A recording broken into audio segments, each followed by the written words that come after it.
There's one point I must make in connection with this morning, and that is that Confucius never had a computer. But there are certain facts involved in the life and teachings of this great scholar that might have influence and significance today. Confucius lived mostly in the 6th century B.C. We know very little about his life except that he is believed to have originated from an aristocratic but impoverished family that suffered from the numerous civil wars which afflicted China. We do not know that Confucius had extensive formal education. It is believed that he was mostly self-taught and attained over a period of some 70 years an understanding of life and of living that was possible only in China. For even in those days, China was a microcosm of the whole world. China's problems and difficulties and complications were miniatures of all others that preceded and followed them. And so that Confucius had an adequate opportunity to understand the basic motivations of human life. As a result of his personal achievements, he was finally elevated to the estate of China's greatest scholar and was deified as the ancient teacher of all the Chinese philosophies and histories. In the course of time, there have been many revivals of Confucianism. These revivals began almost immediately after the death of the great sage. It is said that Confucius died of a broken heart. We are not sure of this, of course, but it is possible, because he said on one occasion that no prince of China would accept him as a counselor. This was something that caused Confucius to realize very definitely that leadership in temporal and martial affairs usually blunted the mind to those permanent values upon which survival of society depends. In recent years, when China made the great leap into the future, a leap that failed miserably, it was attempting to destroy the influence of Confucius in the life of modern China. It was a dismal disappointment to all concerned, and now by almost complete agreement, the new Chinese government recognizes the contributions of Confucius not only in philosophy, but in politics, in government, and in international relationships. So from this background of his various achievements and a study of his various canons and the various works with which he has been attributed, at least, we learn something about his ideas of life. Confucius, as a Chinese, had a very simple and definite belief, namely that the human being must develop his own resources, that the problem of surrounding the individual with comforts and conveniences and gradually reducing his own interest in self-improvement is fatal to society. Well, we begin to see a little of this fatality floating around at the present time. The individual who lives to do as little as he can and depend upon conveniences for most of the necessities of his life becomes indolent in his own nature, indifferent to his own real needs, and contributes little or nothing to the advancement of his society. This was so basically Confucian that I think we can use some examples out of our own historical background to point up some of the conditions he refers to. The 20th century has been so far the great century of conveniences. The individual has gradually leaned more and more heavily upon society and has leaned very little on his own backbone. Today, we are completely dominated by the comforts which are produced by a decadent society. We are completely dominated by the definite and inevitable desire to be free of all responsibility. We want to do as we please, when we please. And the idea of cooperation for a common good has become as dim now as it was in China 2,600 years ago. The same attitudes prevailed, the same problems were faced, and the human being always succumbed to the advantage of innovation and convenience.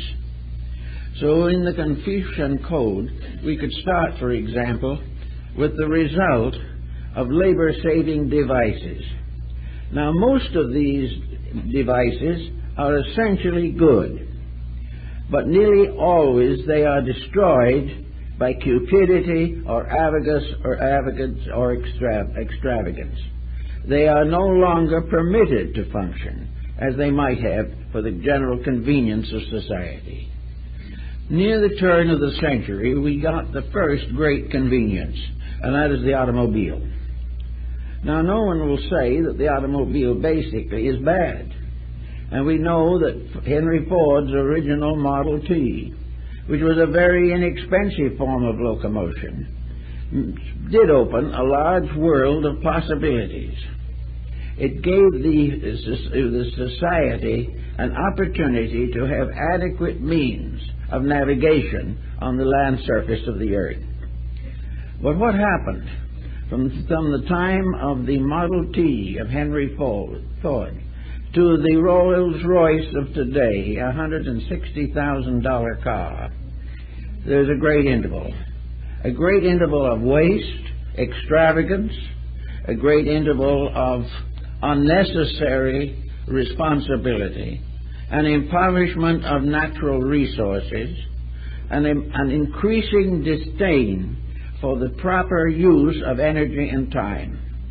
That the Ford car and those that came afterwards did help was certain, but the individual societies into which they came forth abused them until they have become a problem for all of us. A problem of freeways so blocked that it's almost impossible to travel them. In the recent earthquake in Mexico, it was impossible to get the fire department and the ambulances through the car pressure and confusion. Everywhere, the overdoing of things has resulted in air pollution, water pollution, and the definite waste of natural resources, and an incredible waste of human time, especially when you realize that in the traffic today of employment, cars going on the freeways every morning and evening, the average car has only one passenger. Now, Confucius would have said, if you must do it, get together and do it together. That otherwise it is a complete waste and loss. Why do we not do it together? Well, one reason may be that one group wants it 10 minutes earlier than the other. One wants to go 4 blocks in one direction, the other 1 block in another direction. And so the inability to organize this basic needs of transportation has led to many, many difficulties, to say nothing of its application to warfare and its facility in contributing to crime. Now, the use of the car was important. The abuse of it is human nature setting in upon one of its own devices and brutally abusing it. This is what Confucius would declare to represent the lack or failure of the individual to prepare his own inner life for the commodities which he invents or arranges. If the individual was intelligent, every discovery would be useful. But when most persons are not interested in improvement, but are interested only in convenience, it is not long before things are out of hand. And it is also pathetic to realize that humanity is willing to spend a large part of its financial resource on convenience rather than on need, necessity, or practical usage. So Confucius did not have a computer, but he realized in his own day one simple point: the superior man when anything is added to him, will use it wisely. The inferior man will take every commodity and become dissipated about it. He will forget values, he will think only of personal comforts, and he is perfectly willing to wreck the future for the fulfillment of his present desires and appetites. Confucius said this isn't good, and the 2,600 years since Confucius hasn't made it any better. We are still in the same problem, that the individual has the ingeniousness to invent, but not the character necessary to use what he invents. The Chinese themselves invented gunpowder, and they used it for funerals and weddings. Well, that's a comparatively harmless usage. I've been in Canton when a marriage procession crosses a funeral procession and the fireworks going both ways. In other words, the fireworks are cheering up the individuals who are getting married and we are supposed to give them a moment of great excitement, and the funerals are to rest in peace the memories of the deceased. But these fireworks soon became cannon by hollowing out logs and putting them on the backs of elephants. And these were actually used by Genghis Khan. Later, we got all over the elephants. We didn't need those any longer. But we kept right on with the gunpowder, which ended the age of chivalry, defeated practically every peaceful hope of humanity, and is today a constant danger to security and peace, and is being used by various insurgent groups to damage property and destroy life. So something that was innocent at its beginning, that maybe a few farmers also used to blow roots out of their fields so they could plant them, gradually in the hands of ignorant selfishness has become a menace to the survival of humanity. Not too long after all this happened, we had another great invention, the aeroplane. Now, everybody really believed we had done something remarkable, and we had.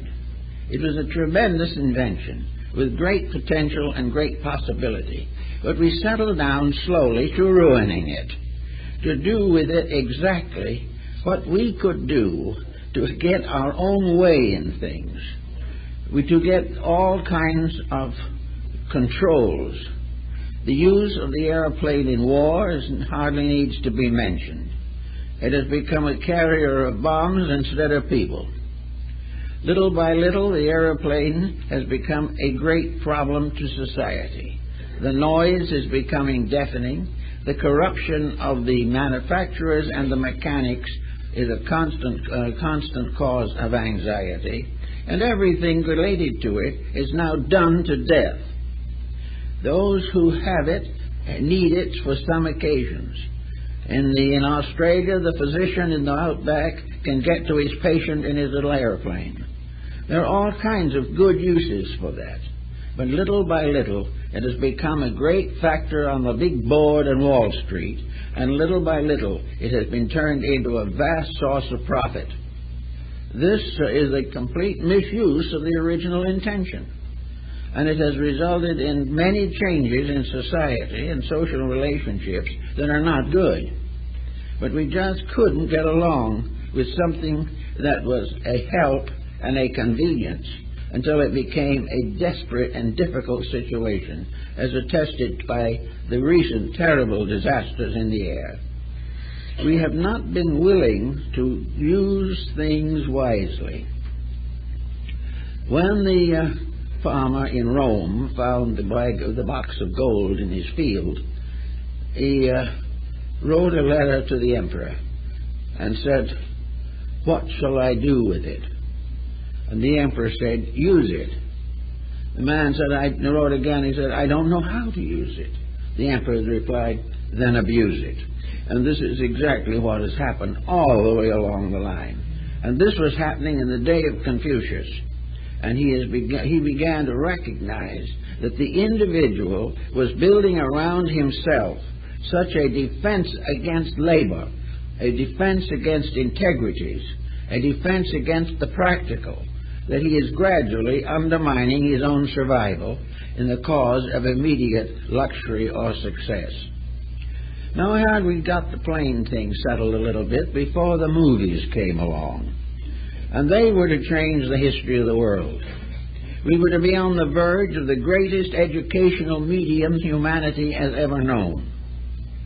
We were told that we were going to change the whole history of the race, that we have developed something that could be of the greatest value and the greatest importance to the unfoldment of knowledge, to the expanding of human horizons, and a means by which wisdom and understanding could be brought directly into the theater or into human life. I think we hardly need to dilate on this as to what really happened. A comparatively simple and inexpensive medium, which was really a kind of home industry for a long time, gradually bludgeoned into something that is so terrific that no one can stand the weight of the tremendous power of this thing has to destroy peace of mind, represent the basis of international understandings, and destroy the interest of the individual in doing thinking for himself.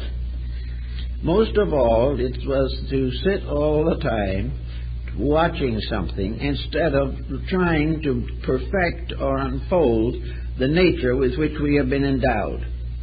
Well, the motion picture got into many difficulties, especially after the Hayes office was broken up.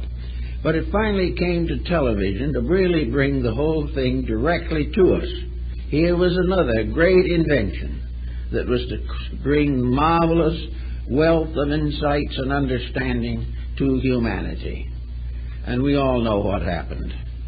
That for the most part, it has gradually been exploited into nothing but a visual form of entertainment and a waste of time. So all these great inventions are similar to the story of Muhammad, who on one occasion said of a great discovery that had been made, that the mountain had given birth to a mouse. The things that we thought were going to do great and wonderful things were no good, because we abused them. They could have been wonderful, but just we wouldn't let them be wonderful. We would not allow anything to happen for the good of all concerned. And so we are not only deluged with miscellaneous entertainment, but the whole media has been so corrupted by commercialism that mostly the ads are more interesting than the major features. So we go on. And then the last one. We come to the splitting of the atom. This was the newest discovery. This was the gift of science to the ages. And you see what it has done for us and to us. It has brought the whole of humanity into a state of continuous nervous shock. It has destroyed securities, it has corrupted moralities, and has given us a birthright of death and destruction. But all these things started out as fascinating, delightful ways of adding to human knowledge and comfort and convenience and protection. But before they reached their zenith, they destroyed the very ends which they were intended to support.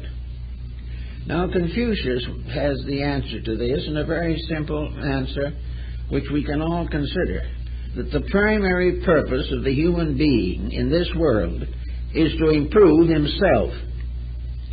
He is here to grow and not to become ever more dependent upon society to support him. He is here to learn to stand on his own feet, think his own thoughts, defend his own principles, and unite with others for the advancement of the common good. In other words, Confucius did point out that mankind is a socialized structure. The human being is a creature who needs companionship, needs association, and needs insights and courage and character to carry on the unfoldment of his own life. Little by little, the things we have surrounded ourselves with have destroyed the interest of the individual in his own self-improvement. I noticed in the Taiwan news a few days ago that a Buddhist bishop has retired from being the head of one of the first Buddhist temples in Taiwan. He was subject to some criticism, however, because he was introducing computers into the temple. Well, maybe they belong there, but not the way they're generally used. Little by little, we are taking another device, and we are gradually going to use it until we try to substitute a machine for common sense, for integrities, and most of all, for growth. We are not interested, really, in improving ourselves. Our mathematics may not be much better than in the time of Confucius, who, however, was a wise man with the abacus. An abacus, by the way, is an adding machine, multiplying machine, and dividing machine that has never been excelled. And in the banks in Hong Kong, they put them against the electric adding machines, and the abacus won in every test. This was because of one thing that would have tickled dear old Confucius very much. It takes 10 years to learn the abacus. Now, in other words, by the time you learn the abacus, you had some self-discipline, you have gained certain intelligence, you have learned principles and facts that make it possible for you to operate this little device very beautifully. Incidentally, the abacus is available in Hong Kong but at very reasonable prices, some simple models being only $1. And with this, you can add 15 figures to 15 figures, or multiply 15 figures by 15 different figures, and come up with the answer in a matter of seconds. This is because of your training, not the training simply of a machine that thinks for you. All devices that think for you are open to suspicion according to the Confucian mind. We are not supposed to get substitutes for thinking. We are supposed to develop simplified forms of living that free us for the essential purpose of our own humanity. We are here because it is necessary for us to grow. And when we block this growth with every convenient and commodity you can think of, and finally complicate it with alcohol and narcotics, our purpose here is completely frustrated. The individual passes from the cradle to the grave as a complete loss to himself and a loss to society. There seems to be no reason at the present moment. Now, Confucius was also a bit of a philosopher in his own way. He was a great defender of ethics. He believed that the ethical system was the most important of all. He was also, strangely enough, not a religious man in the obvious sense of the word. He venerated his ancestors, which was a Chinese custom. But most of all, his religion consisted in the development of character. Wherever there is a deity anywhere in space, wherever the universal laws govern things, their greatest accomplishment is to find honest people, to find those who can use new ideas constructively and will take the potential resources of the universe as they know it, and our world particularly, use them carefully, conserve them, realize the importance of understanding them, and perfect ourselves in the skills and courage to make this world an orderly place in which to live. Now, Confucius felt that the more we are deflected from this essential purpose by ingenuity or luxury, we are destroying ourselves. And that in so doing, we are turning our world into an unsafe place, that we are endangering the integrities to support the selfishness and acquisitiveness of human beings. Man is not here to accumulate material possessions. He is here to stimulate and unfold the internal resources of himself. Therefore, the ideal of Confucius is set in the concept of the superior man. Now, what is a superior person? Well, Confucius gave a very simple answer to it and probably lived it. as closely as any human being could. He said that a superior person is one who is above doing inferior things. In other words, a superior person will not compromise integrities, will not lower himself to abuses of privileges, and will not allow himself to develop habits that are detrimental to his own life or to the community in which he lives.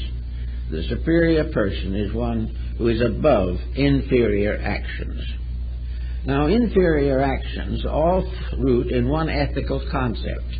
Nearly always inferiority is an effort of that which is unworthy to achieve what it does not deserve, or it is the effort to create unworthiness as the norm and demanded of all human beings. Instead of rising to the higher, the individual tries to drag his society down to his own level. In doing so, he is no longer a superior person. Confucius also pointed out that the superior person finds it important and valuable to simplify his life. A complicated life is a wasted life in most cases. Unless these complications are extraordinary dedications, complication is merely a waste of energy, a waste of time, and a loss of the opportunities, privileges of human existence. So Confucius believed in being simple on the outside and thoughtful on the inside. He believed that the individual's primary need in life was to so simplify his conduct and his possessions that he had time enough to grow, and that growth was improvement, and growth was the acceptance of learning of some kind that was valuable. Now, Confucius recognized two forms of learning, secular and that which is superior to the secular. He recognized the fact that some learning must be used to give us a livelihood in this world. He was fully aware of the need of the apprenticeship system. He knew that young people had to be educated to carry on the problems of daily living. And by gradually involving a skill or a proficiency in the curriculum, they were prepared to face the vicissitudes of physical confusion. But Confucius said there was another level also on this particular problem, and that is the preparation that education must bestow to prepare the individual to correct the inferiorities and infirmities of his own nature. Half of education helps to make him a living and a profession or a trade.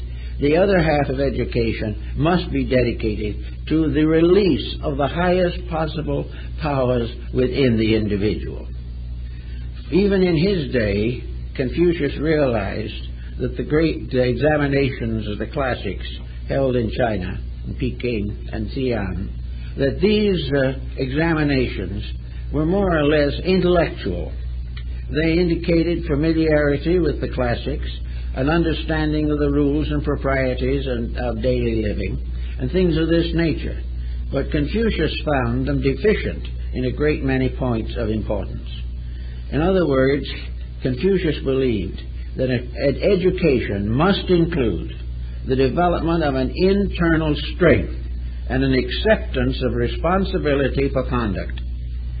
The individual who does something must be able to stand the consequences of his own action. If he decides to commit a crime, he must be willing to face the punishment. If he is not able to integrate his own personality, he will live below the level of the superior man. The superior man in the Confucian conduct is so simplified within himself that there is no place in his life for grudges, no place for antagonisms and intolerances, no place for orthodox fanaticisms, no place for any negative action, anger, hate, fear.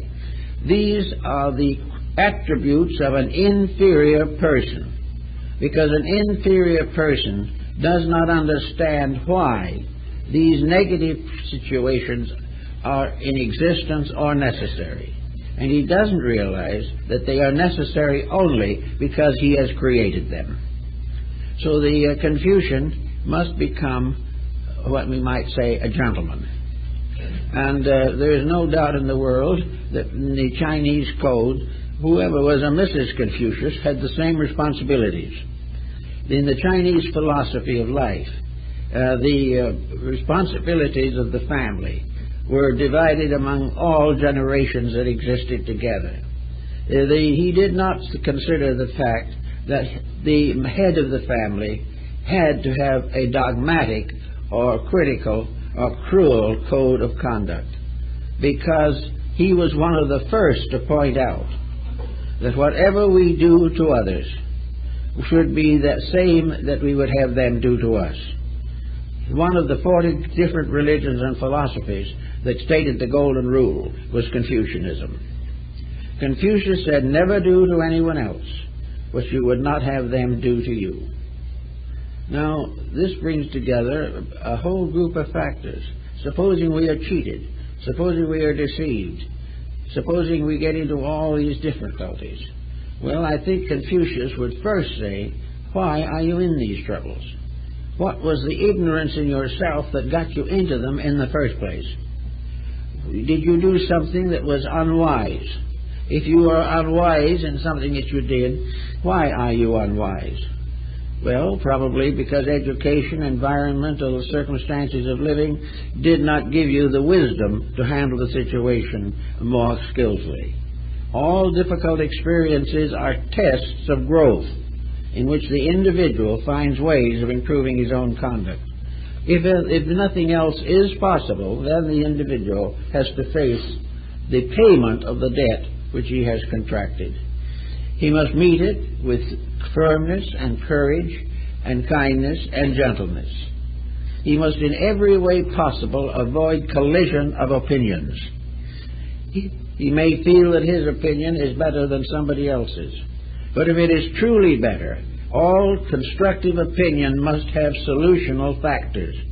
In other words, when we criticize something, we should know what to do in its place, how to correct it, or how to solve whatever the problem may be. Therefore, he summarized it all in the thought, a very simple thought, that when you tear down, you must have something to put in its place that is better. Just to go raving down the countryside or through your own home, tearing things down with no remedy, is not a symptom of a superior person. A superior person is always in control of themselves. In life and in death, they face realities with composure, integrity, and peace. Now, Confucius did not deny a divine power or a deity, but he considered that whatever that deity was in a strange sense its own affairs. That man is so remotely removed from this great superior presence that all he can do in his own person is to live the rules that that superior power has created. This superior power has given us the laws of nature. It has given us almost all of the essential convictions of our own security. It has made it possible for us to increase in skills and in genius. It makes it possible for us to have friendships, affections, regards, and many different pleasant and constructive circumstances. Confucius was quite certain, however, that you can't simply take something out of the human mind and leave a vacuum. You cannot say to the individual, don't worry, unless you can give him something to use his mind for that is better than a worry. You can't say that he should break an evil habit unless he is given a vision of a good habit, of a thing to be done right. We don't tear down unless we can rebuild. And Confucius was very much of that mind. Therefore, that the superior person is constantly seeking to find constructive solutions to mysteries, to situations that are difficult, or to find the common sense in those things which appear to be accidents of nature. Confucius was therefore also given to literature. He believed that the quietude and peace of the superior man is sustained partly by an inner contentment. That there is food for the body, he admits. And he also tells us in one of his writings that he slept in a wool nightshirt that was 2 feet longer than he was. This was, of course, a critical and vital fact, but it was important to him. But Confucius also was a poet. He loved to read good poetry. He liked to study the classics. He liked to know what other people were thinking. He was able to sit quietly and listen happily to people who disagreed with him. He did not demand a private universe ruled over by his own convictions. What he was trying to do was to build within himself a character strong enough to face the truth without flinching. And when he found or came very close to being in that condition, he discovered that when you face the truth, there is really no need to flinch. It is not something desperate and difficult. It is simply something the individual has ignored in order to live less than he needed to live. The better life is not something that is of great hardship upon character or time or energy. It is really the simplification of all things. What, of course, if you simplify the life of the average person today and take away from him everything he doesn't need, there's not really much left for him. He is practically bankrupt as far as values are concerned. The only thing that is keeping him alive is his own mistake, whatever it may be. He is struggling from one day to another through the difficulties he has set up for himself. Well, in some cases it seems impossible for it to be otherwise. He's not going to get rid of the difficulties always, because the difficulties arise around him as well as within him. But the way he reacts to difficulty is always a private property of his own. He is able to do that which he is strong enough and wise enough to do. And the ethical side of his life was to Confucius a balance of philosophy and common sense. Of all the philosophers of antiquity, he was probably the most realistic. He was the one who was not given to strange visions or distant beliefs. He believed in a world in which there was work to do, and somebody had to do it. And unless people began to do the work better, the world was going to get worse. Now, he was more or less justified, because in the 2,600 years since he was with us, the world has been in pretty poor shape most of the time. In other words, as one wise person remarked, history as we know it is very largely a long, drawn-out story of human failure. The good things were minimized. The truly great people were martyred, forgotten, or ridiculed. And the world went right along making the same mistakes from the time it first threw a rock at someone until the day when he now wants to throw a rocket at them. It's the same thing. We haven't gotten down to facts. And yet within the human being, there are powers that are great enough to solve these problems. The human being who could invent a computer could also have an understanding of its proper use. As long as he can see the computer as an instrument of public service is one thing. But the moment this instrument passes its skills and its mechanical advantages to the unenlightened and the uninformed, to the honorable and the dishonorable, the computer begins to react savagely upon its own inventors. It permits a more convenient way of being wrong. It gives the individual further opportunity to advance his own selfishness, to use the computer to the advancement of the crime empire that we now live in. So no one can afford to invent unless he has some way of assuring that the invention will be properly used. Now we don't know what will be next invention, but it will be another one, and we will do the same thing with it. We will think of it largely in terms of how many $1 million the profit it will make. And we also will think of it to some degree on how much it will satisfy unnecessary attitudes of our own. It will get us somewhere quicker, but we won't be any better when we get there. It will enable us to avoid or evade certain forms of education, which, however, only means we are less educated than we were before. A computer cannot educate us.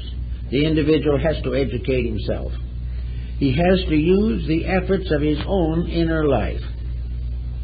No matter what device man invents to the end of time, there will never be a device more extraordinary than himself. There will never be a form in nature, artificially created, that can equal man's natural birthright, his natural values, his natural insights, and his potentials for achievement. The human being is an absolutely universal creature. Everything that man has ever thought of or known has come through his humanity. The great art, the great music, the great literature, the world religions, philosophy, science, ethics, morality, all these things arose from a mysterious little complex in the human head. And there is no limit to what can come out of the individual if he can train it and will dedicate it to right use.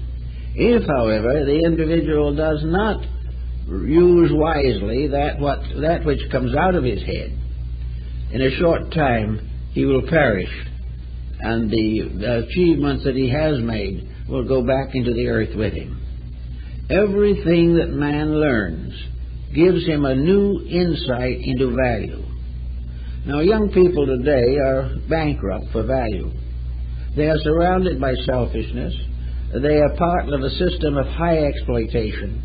And every direction that the individual looks, there is some kind of corruption or shortcoming.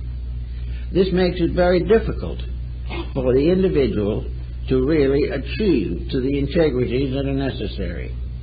In another strange way, this was true in the days of Confucius. He lived in a world that was full of antagonisms and petty ambitions. China was not a country or a nation at that time. It was a mass of little feudal principalities ruled over by despots and tyrants who loved to take over their neighbor's property and murder anyone who tried to interfere. It was a time of war, strife, sedition, corruption. Yet with it all, it produced two great persons who were contemporaries, Lao Tzu and Confucius. There's a story that they met, but this may be apocryphal. We're not absolutely sure about it. Confucius admitted that he could never understand the strange, vague spirits that moved in the clouds behind Lao Tzu. To him, Lao Tzu was a mystery, unsolvable. On the other hand, Lao Tzu, facing Confucius, found in him a level of insights or understandings which were incapable of gaining the insight that Lao Tzu himself believed to be necessary. In the end, Lao Tzu is pictured with riding on a water buffalo off into the Gobi Desert because there was nobody that wanted what he had. And the last words of Confucius were, "I have failed." So this is what happened 25 centuries ago. And this is the thing that happens today when anyone tries to break through this armament that has been developed around a success syndrome, a belief that what we are doing is so magnificent, so wonderful, and so remarkable that if we perish doing it, it's all worthwhile. This is a little kind of sad to think about, but it is definitely there. At one time, Plato also wanted to reform the Athenian state. He had the background as family that he could be an archon or an elder of Athens. He tried it and retired immediately on the grounds that it was impossible for him to accomplish the good necessary to make the Athenian state a better and more honorable place. Therefore, he retired into the academy and lived there for the rest of his life, creating a little empire of his own in which his disciples began to understand what he was trying to accomplish. So Confucius, in his way, was one of those who, to borrow the words of President Woodrow Wilson, who said it was better to fail in a cause that must sometimes succeed than succeed in a cause that must certainly fail. Today we are all in this problem. It is better to do the thing as right as we can do it, knowing that in the end right triumphs, and that every step that is taken in the right direction becomes part of man's heritage of wisdom. And there have been many very great dedicated hearts and minds that have given us wonderful insights and wonderful instruction. But most of these we don't pay any attention to. Our reading now is usually in sensational paperbacks.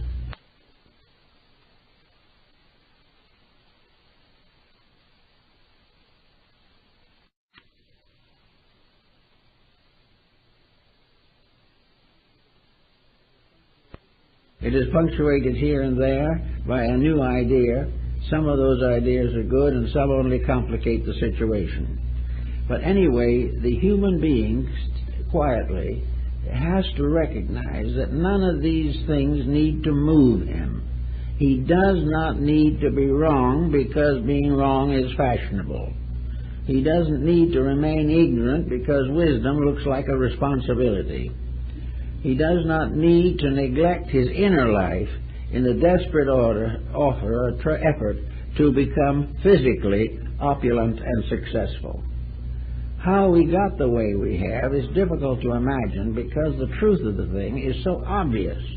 And of course the simple answer to the whole business is that success for most persons has to end at the grave. All the things we have piled up here we simply leave to our relatives or our descendants to haggle over. We cannot take with us anything except, if something, what we have achieved internally. We are supposed by nature to leave this world a little wiser and a little better than when we came in. If this is a failure, if we do not know more on our deathbed than we did in the cradle, then we have failed. And that is the problem. In fact, it's worse, because when we were children, we only knew or were only ignorant, simple ignorance. Whereas as we get older, to follow the Confucian adage, we come to the time when we know not, and know not that we know not.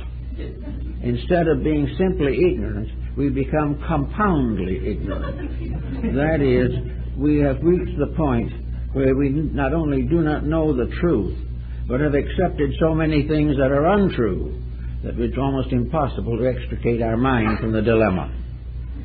So actually, the problem of making something out of life is not as difficult, dangerous, or terrible as we might think. It is simply a matter of building internal value. Now, at the beginning, it will probably be a bit sketchy. We're not going to start in by being stupendously enlightened.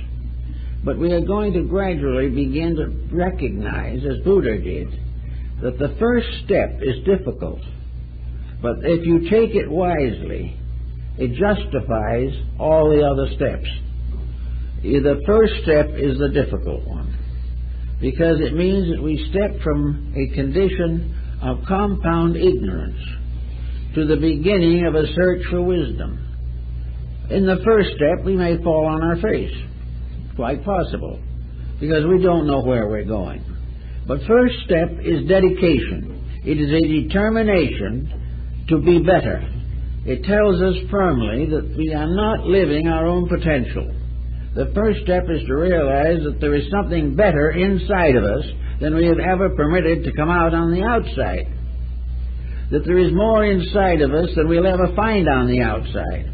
And that the treasures of the inner life have an endurance, whereas the treasures of the outer life, if they are physical, will be taxed to death, and if they are not physical and taxable, we must leave them at the grave. So all these different problems brought out the concept that Confucius had of what might be termed a good average person.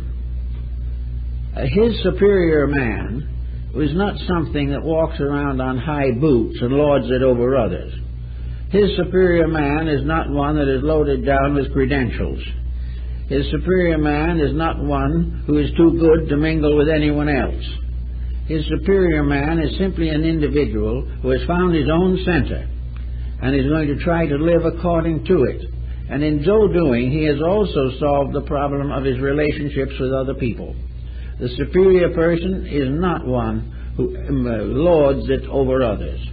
He is the most humble and simple of all people, because he has a depth of values which enable him to understand the mistakes of everyone except himself. Though his own mistakes he has to struggle through, but these mistakes of others he can philosophize upon with considerable ability and with constructive results. Confucius, not having had a computer to work with, we now find what is happening. It used to be that we taught children the 3 R's: reading, writing, and arithmetic. In those days we spelled arithmetic with an R.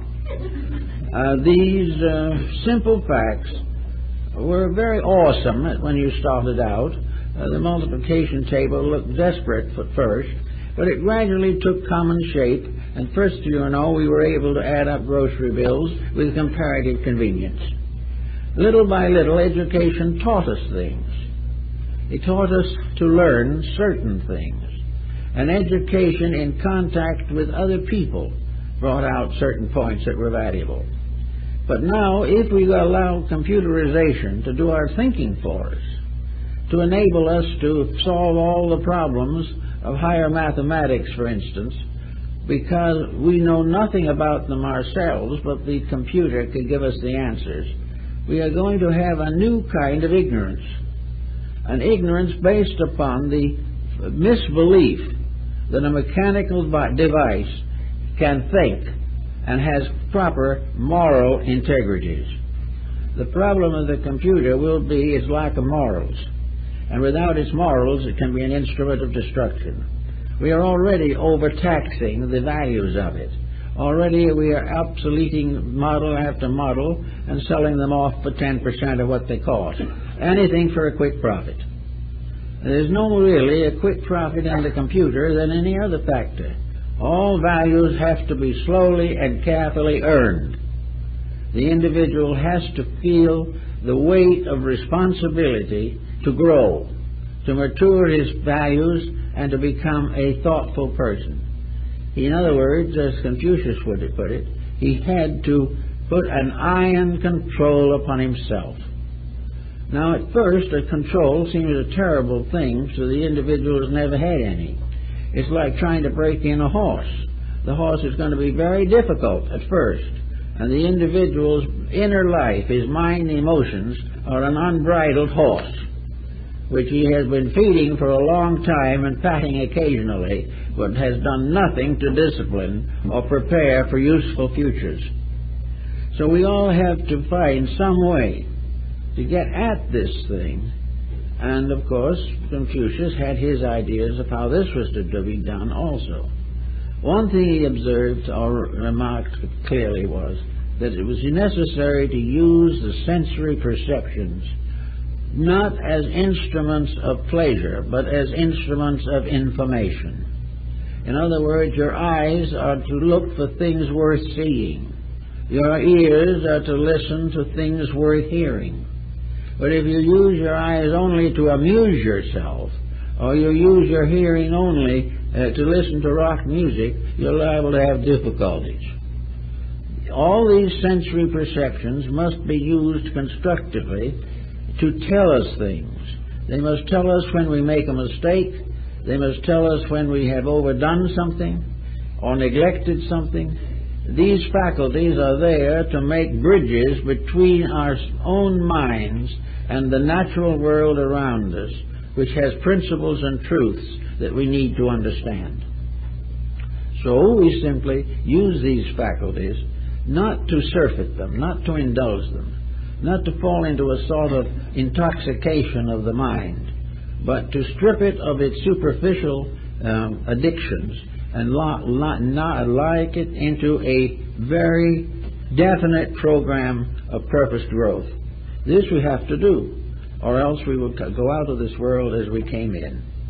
And that is really too bad, because it's And according to Buddhist philosophy, it merely means we come back with a heavier load of karma than we should. We should be paying karma, not making it. We should be getting over the sins of the past rather than trying to carry them joyously into the sins of the future. We need to understand life. Now, Confucius was not a dour character. He wasn't one of those old wise men who looked very difficult to know or understand or contact. He apparently had a wonderful sense of humor. And he was also given to divination and things like that. He wrote an elaborate commentary on the I Ching, which was one of the best that was ever written and is still included in most of the Chinese texts. He was interested in everything. And he also had a realization that the sciences were instruments of divination. Even reading, writing, and arithmetic have a magic in them. The magic of what they do to the mind, helping to strengthen it and develop it. The individual who does not care about developing the mind is going to have sickness, he's going to have broken homes, he's going to lose his job, or stay on a very mediocre level as long as he lives. And now in Switzerland, for example, the Tibetan people who have been thrown or cast out of Tibet, or have escaped as best they could, are now fitting themselves into the life of Switzerland and are doing an extraordinary job of it. The young Tibetan children are now attending Swiss schools, and according to records published recently, most of those Tibetan children, although they came from another land and have had to learn a language, most of those children are at the head of their classes at this time. Why? Because their ancestry taught them that to learn is a privilege. Their background warned them of the importance of developing disciplines and strengths and to adjust to realities and to prepare to live in a constructive manner in a strange world far from the one they've left behind. It was simply a matter of these young people having brought from Tibet with them an integrity which has not yet been destroyed, an integrity which makes a reason for what they're doing. They are grateful for the chance of learning. Most of our people have a tendency to resent the responsibilities of learning. To them it is a bondage, and many of them feel that is justified because the type of learning they're getting is not what they want. Well, there are two sides to that coin. One is that they're probably right in many of their conclusions. They're not getting the education that they should get. But on the other hand, they are getting an education such as it is, much of which they need, regardless of its ineffectiveness. To reject the education we have does not mean that they have found a better one, and there's where the problem is. It means simply that they renounce education per se. They just walk out of school and become dropouts. If some of them are geniuses, they will win anyway, because you can't stop the mind that has already begun to think. But for most cases, they have damaged themselves. Whereas if they had at least a good grammar school and high school education, they would have trained the mind into some kind of discipline, if it was only memory. They have put some responsibility upon their own thinking.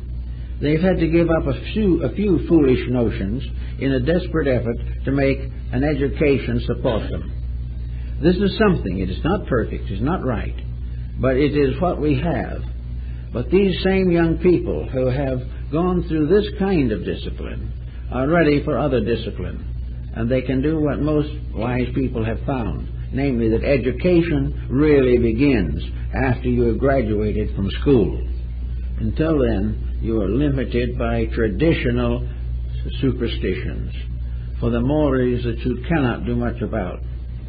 Confucius, therefore, gave us the model of what he calls the right kind of person. This right kind of person is a homebody. The world begins in the human home.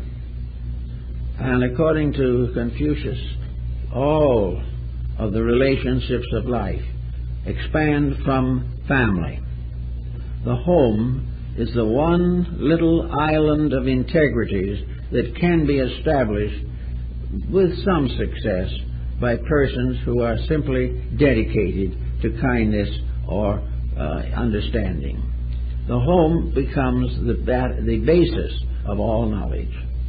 The home is made up sometimes of 3 or 4 generations, but all of these have their common understandings. Each one has its proprieties and its properties. The heads of the family will not badger the younger ones simply because they have authority, and the younger ones will not badger their elders because they do not like to be badgered in their turn. Everything is upon proper dignities. Every courtesy of life should be in the home. Confucius was bitterly opposed to the idea of behaving yourself in public and doing what you please in private.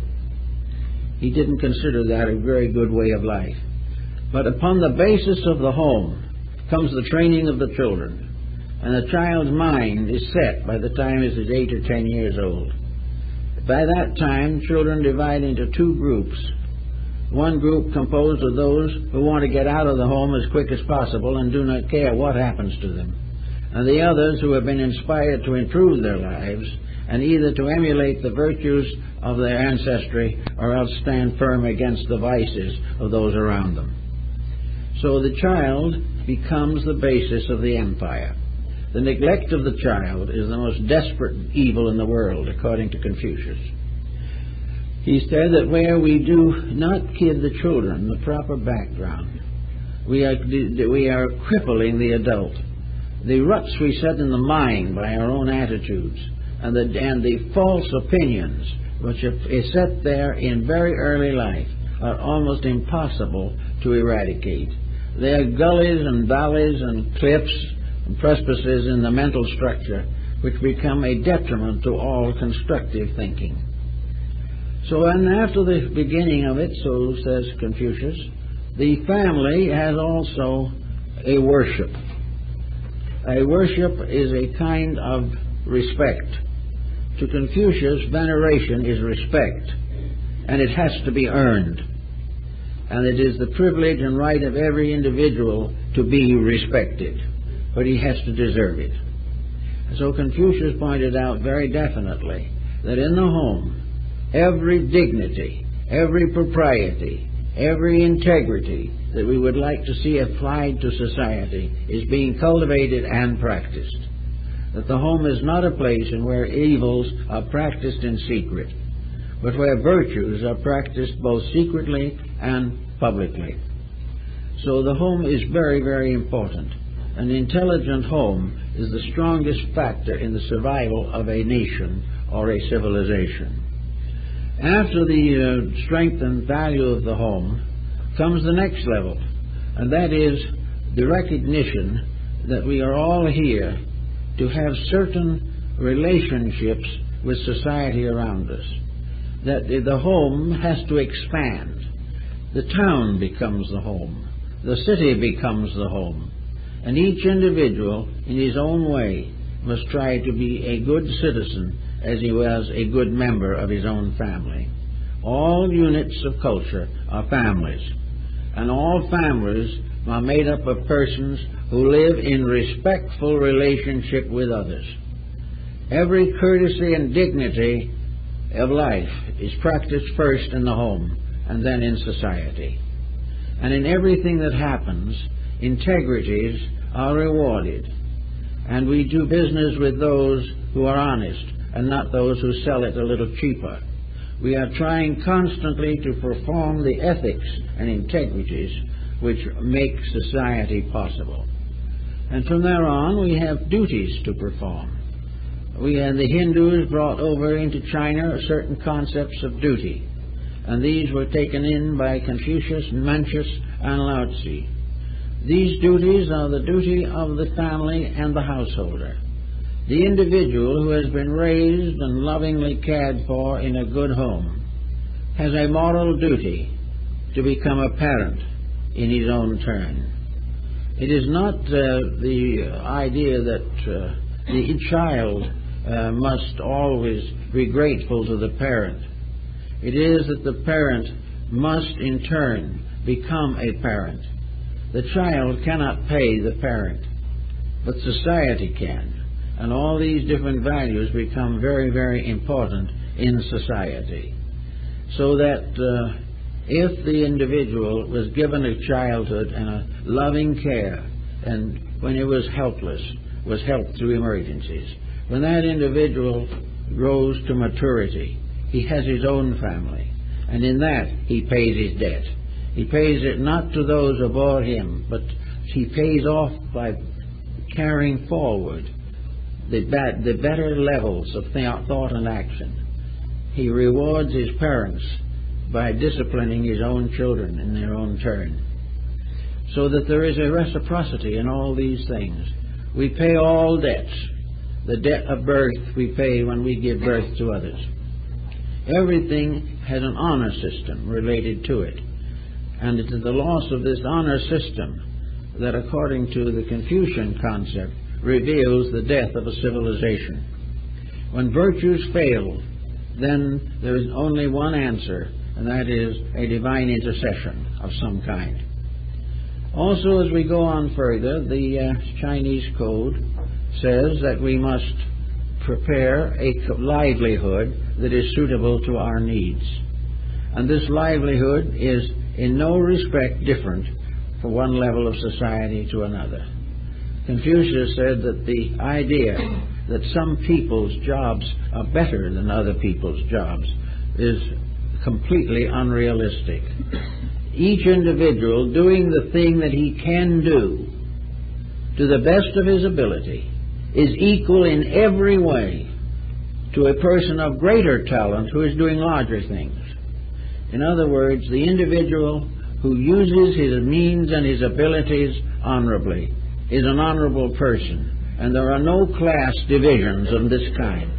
There are only two kinds of people, those who are doing it right and those who are not doing it right. And those who are doing it right are all on one level, regardless whether they are a prince or a farmer. Those who do it wrong are also all on one level. Whether this wrong is small or large, they will ultimately have to pay for it. So Confucius was completely socialistic and democratic in his thinking. He did not feel that the mandarinate, or whatever was its equivalent in those days, the gentry, was privileged to consider itself a better kind of being. There is only one kind of betterment, and that's self-improvement. The individual who knows more, serves better, and gives with a greater joy to the needs of others. That is the superior person. And all who are doing the best they can are superior and have the same values, the same recognitions, and the same rewards. The idea that some honest work is better than another is untrue. Very often that which is not particularly pleasant is the most important work of all, and those who give themselves to it earn a great destiny. After they went on a little further, then there does come the question as to what to believe. Well, how are we going to judge or believe the world around us, or what we might term the world within us? Confucius, of course, joined with many of the other ancient peoples of the world in a kind of ancestor worship.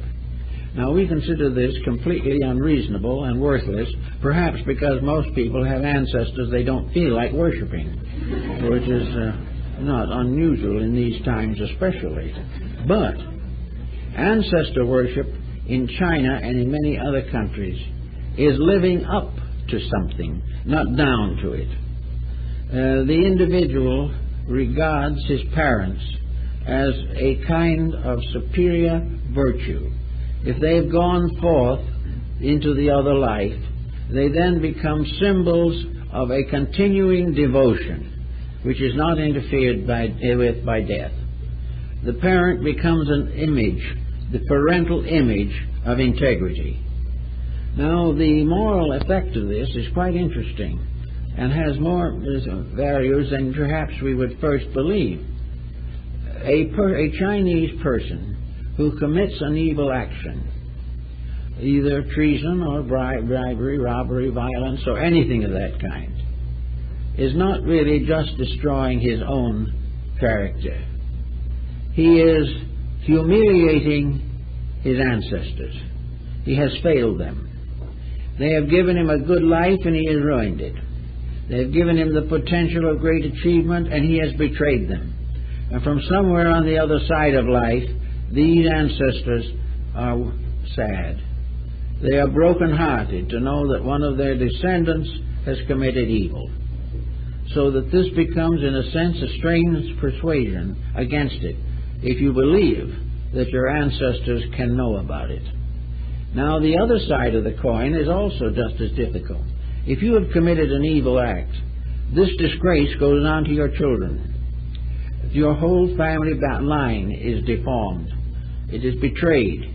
The children have to accept the fact that their parents were not virtuous, that they were the progeny of an inferior code of life.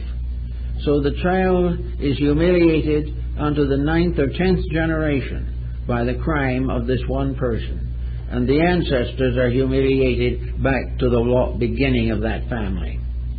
Well, with this moral suasion behind a people who believe in it, you can see why it might have quite an effect upon the integrities of life. It certainly makes the person a little slow to feel that he is disgracing all who have gone before and all who are to come, in addition to disgracing his present family and all those who understand what has happened. So that ultimately the human being who does a wrong deed is disgracing the entire human family. He has done something unworthy of the tremendous ponderance of value which has been bestowed upon him by nature. He is not fulfilling the rules of rightness, and therefore it is a repentance. And the Chinese philosophy is very complex on this situation. Atonement is very difficult. Once an evil has been done, the family honor is lost. This is something we don't think about very much. We don't care. Maybe it's superstition, who knows? But a superstition that makes people honest is perhaps a good substitute for a wisdom that they do not possess. It helps to fill a vacuum with an area of material factors the average person understands. He knows his family, and he knows families of other people, and he has heard of the sorrows that has been caused in this type of thing, and therefore he is more thoughtful. The Japanese have a similar practice. Once a year, they welcome their deceased ancestors back into the world of the living. They go to the riversides or streams or to the ocean side, and with little lanterns to escort their invisible ancestors to their home. When they get to the home, a special seat is placed for the ancestors at the banquet for the occasion. Nobody can see them, but everybody feels that they are there as a presence, so that the invisible ancestor has certain requirements. He must understand what has happened to the family since the last meeting. A year ago he was there, and everything was going fairly well, but this time grandmother is sick. This is a very serious factor, and may be something to be given very special consideration, because the ancestors deceased are very, very much there in spirit, if not in flesh. Also, the condition of the family. Has there been arguments between family members? Is there something that is inharmony in the family? Well, if there is inharmony in the family, there's been an unwritten law that it must be arbitrated before the ancestors get there, because the ancestors must be made happy by knowing that their children and their husbands and their wives and all the family are living according to good principles. If this is not true, it is a serious disgrace. One other thing, which perhaps has a little more vital significance, is that all ancestors are very unhappy if a family is in debt. That is bad. If people have put off paying their bills, this is a heartbreak for the invisible relatives. Everyone at that time must have become solvent.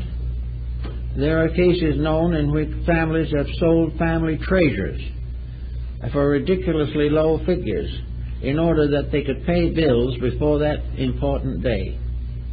But the parents must, who come visibly, or maybe some of them are still alive, there must be the respect that the family is out of debt. Well, we'd say these are all superstitions, but some superstitions do lead to constructive results. And for lack of them, and for the lack of anything better, a society can fall apart. So in the Confucian way also, the problem of government is very, very interesting. The Chinese emperors in the olden days had the annual ceremony of the Temple of Heaven. On that day, the emperor took off all of his royal regalia and put on the white cloth of a peasant. And he walked on a road that was covered with sand brought in from the desert of Gobi. And he made the pilgrimage with nothing but a knotted staff along the way of life until he came to the Temple of Heaven. Here, in the presence of the gods and of his ancestors and the tablets of the constellations, the emperor addressed heaven, and he said something to this effect, that I am the representative of heaven. I have been entrusted to take care of heaven, but I have not been worthy. I have not done the things that kept my people happy. I have not been always fair in my judgments. But if there be trouble, if there be wrong, if there be anything that is not right, let the punishment descend upon me and me alone, for I am the leader of the people. And if they are wrong, it is because I have failed them. Now, this is thought on politics. It's a thought that might have interest long after poor old Confucius went to his ancestors. Namely, that leadership has a strange kind of karma. The leader is responsible for the security of those he leads. When a leader exploits his people, before heaven, the guilt is upon himself. This Confucius was reasonably sure of. And of course, in those days, the Chinese dynasties were falling like ripe harvests. Only a few years and another one took over, because every one in turn became destructive, decadent, or dissipated. So Confucius pointed out that wherever problems arise, the leader must be held responsible. And if he cannot do something about it, then he must confess his infirmities. He must confess them frankly and honestly, and ask the assistance of others to take on the things that he has not been able to accomplish. So the great ceremony of the New Year was the constant acceptance of the way of heaven. So in Confucius, the whole thing sums up in the one great thing: the ways of men, and these ways may or may not be good, but the way of heaven is inevitable. The way of heaven is that which most needs attention. To know the way of heaven is the end of all learning. This is the quest of all scholarship. The end of the way of life is in this: that we should know the way of heaven is far more important than that we should split an atom. We have all kinds of learnings and researches and scientific corporations and groups exploring this and exploring that. But the one thing that we must explore, if we are to survive, is the way of heaven. We must find out what universal law requires, and we must keep that which we discover, regardless of any consequence to ourselves personally. And if we think we have discovered it, and are supporting something that is not true, and we find that it is not true, then it is our need to recognize this and continue our search for the way of heaven. Shang-Chi, the celestial emperor, is the source of all good. It is the universal principle of life. It is that which is alone qualified to lead. and all things must follow that leadership. Now this law, the way of heaven, is a way of peace, of happiness, of securities, of kindness and compassion. The imperial power is compassionate. It is not something forever punishing. It is more anxious to reward. It does not punish anything, but things that break the rules punish themselves, because they lose their harmonious relationship with life. The moment we break our trust with life, we come into infirmity. And this was what old Confucius taught, and I don't think right now, at least, we're going to be able to get the answer to this out of a computer. We're going to have to get it not out of instruments, but out of the living instrument in ourselves, the integrity which alone will enable us to do those things which are necessary to the survival of our people. Well, I guess that's all for today.